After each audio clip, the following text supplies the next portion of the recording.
Hello. मैं doctor संस्कृति, पुरानी टेस्ट ट्यूब बेबी कंसल्टेंट और प्रैक्टिसिंग ऑब्स्टेट्रिक गायनेकोलॉजिस्ट पिछले 20 वर्षों से। आज इस वीडियो में हम जानने वाले हैं कि प्रेगनेंसी कंसीव कैसे होती है और अगर कंसीव नहीं हो रही है तो हमें क्या करना है।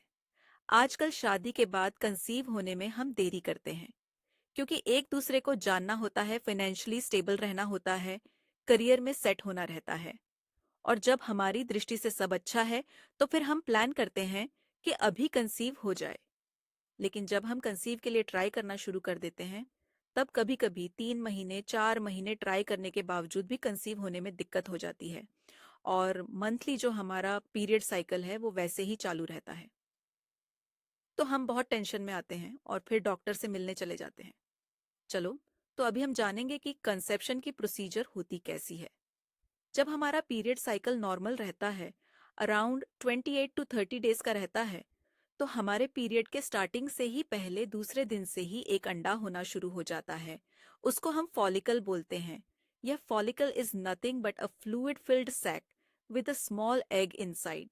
तो ये फॉलिकल होना शुरू हो जाता है पीरियड के मध्य में।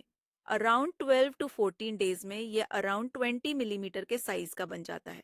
उसके बाद ये एग रिलीज हो जाता है, फट जाता है। उसको हम ओव्यूलेशन बोलते हैं। ओव्यूलेशन के बाद ये एग जो रहता है वो इतना छोटा रहता है, इट्स जस्ट 120 माइक्रोन। ये एग बॉडी में रिलीज हो जाता है। हमारी फालोपियन ट्यूब उसको कैप्चर करने की कोशिश करती है और ये फालोपियन ट्यूब के एम्पुलेरी रीजन में एक एम्पला फालोपियन ट्यूब रहती है। तो उसमें एक एम्पला नाम का एक रीजन रहता है, तो इसमें आके वो बैठ जाता है। आफ्टर ओव्यूलेशन ये एग 18 टू 20 आवर्स तक ही जिंदा रहता है। उसका फलित होने का पोटेंशियल 18 टू 20 आवर्स रहता है।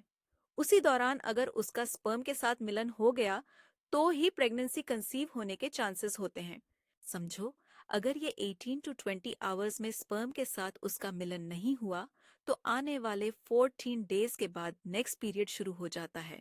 जब पीरियड्स नॉर्मल होते हैं, महामारी नॉर्मल रहती है, अराउंड 28 डेज टू 30 डेज की रहती है, तो हम पीरियड के 11 डेज से एक 20वें दिन तक ऑल्टरनेट डेज साथ में रहने के लिए बोलते हैं।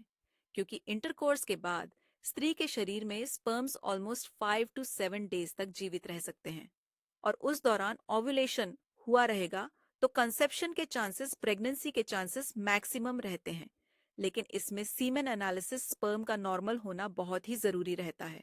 स्पर्म का काउंट नॉर्मल होना चाहिए, उसकी मोटिलिटी नॉर्मल होनी चाहिए, उसकी रचना नॉर्मल होनी चाहिए और उसका डीएनए फ्रेगमेंटेशन भी हेल्थी प्रेगनेंसी के लिए नॉर्मल होना जरूरी होता है। तो स्पर्म एनालिसिस करना बहुत ही इम्पॉर्टेंट बात हो जाती है। और एक इम्पॉर्टेंट बात जो कंसेप्शन के लिए मायने रखती है वो है ट्यूब की पैटेंसी। जब फलोपियन ट्यूब क्लॉग्ड रहती है, ब्लॉक रहती है, तो एक साइड से जो एग आता है ट्यूब में बैठता है और दूसरी साइड से स्पर्म जाकर उसे मिलता है।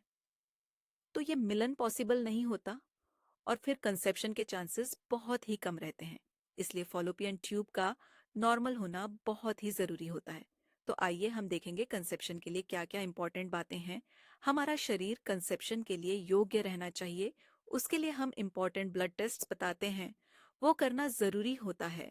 जब हमारी साइकिल्स, पीरियड साइकिल्स नॉर्मल नहीं रहेंगी तो हम हार्मोनल टेस्ट्स बोलते हैं, वो नॉर्मल करना जरूरी होता है। तीसरी इंपॉर्टेंट बात है सीमेन एनालिसिस। हाँ, हमारी वीर्य में स्पर्म की मात्रा और उसकी मोटिलिटी अच्छी होना जरूरी होता है। और द मोस्ट इम्पॉर्टेंट बात यह भी होती है कि हमारे ट्यूब की पैटेंसी अच्छी रहनी चाहिए। ट्यूब खुली चाहिए, वो ब्लॉक नहीं होनी चाहिए। और इसके साथ ही साथ जब हमारा पीरियड साइकिल नॉर्मल होता है तो हमारा ओव्यूलेशन हो जाना वो भी बहुत ही महत्वपूर्ण होता है। तो इस वीडियो में हमने जान लिया कि कंसेप्शन के लिए कौन सी बातें इम्पॉर्टेंट हैं। हाँ, तो इस विषय में आपके कुछ सवाल रहेंगे तो कमेंट बॉक्स में लिखिए या हमें ईमेल कर दीजिए। और प्रेगनेंसी रिलेटेड, इनफर्टिलिटी रिलेटेड और IVF related, female health related आपको कुछ जानकारी चाहिए तो हमें हमारा ये चैनल अवश्य देखिए। Thank you.